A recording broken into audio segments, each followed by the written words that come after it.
বিরহামহুমা কামা রাব্বায়ানি সগীরা। হে আমাদের রব, তাদের দুজনের প্রতি রহমত প্রদর্শন করুন, যেভাবে তারা শৈশবে আমাকে লালন পালন করেছেন। বাবা মা যে পরম স্নেহ মমতা দিয়ে একজন সন্তানকে লালন পালন করেন, সৃষ্টি জগতের কোনো কিছুর সাথেই তার তুলনা হয় না। এই মমতায় কোনো স্বার্থ নেই, নেই কোনো শর্ত। যখন আমরা আল্লাহর কাছে বাবা মায়ের জন্য দোয়া করি, আমরা পৃথিবীর পবিত্রতম মমতার কথা উল্লেখ করে রব্বুল আলামিনকে বলি, আমার রব, আপনি এইভাবেই তাদের উপর রহম করুন।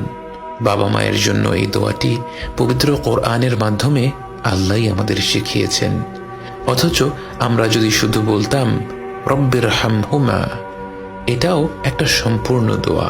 এর অর্থ, হে রব, আপনি তাদের দুজনের উপর রহম করুন। কিন্তু আল্লাহ আমাদের শিখিয়েছেন রব্বিরহামহুমা কামা রাব্বায়ানি সগীরা। শৈশবে তারা কতটা স্নেহ মমতা ভরে আমাদের লালন পালন করেছেন, এ কথা উল্লেখ করতে গিয়ে আমাদের মনে পড়ে যায় তাদের অজস্র আত্মত্যাগের কথা। এই পৃথিবীর বুকে আমরা ভূমিষ্ঠ হওয়ার আগে থেকেই বাবা মায়ের আত্মত্যাগ আরম্ভ হয়ে যায়।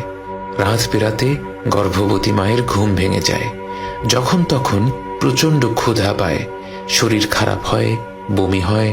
বাবাকে সর্বদা সতর্ক থাকতে হয়, গর্ভবতী মায়ের যখন যা প্রয়োজন সেটার ব্যবস্থা যেন দ্রুত করে ফেলা যায়।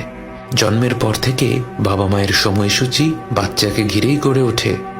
বাবা মা যখন হাত তুলে তাদের রবের কাছে দোয়া করেন, তার কতটুকু নিজেদের জন্যে আর কতটুকু সন্তানদের জন্যে তা তো কেবল আমাদের রবই জানেন।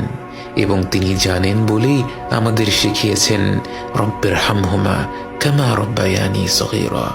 এই রব, আপনি তাদের দুজনের উপর রহম করুন, যেভাবে তারা শৈশবে আমাকে লালন পালন করেছেন।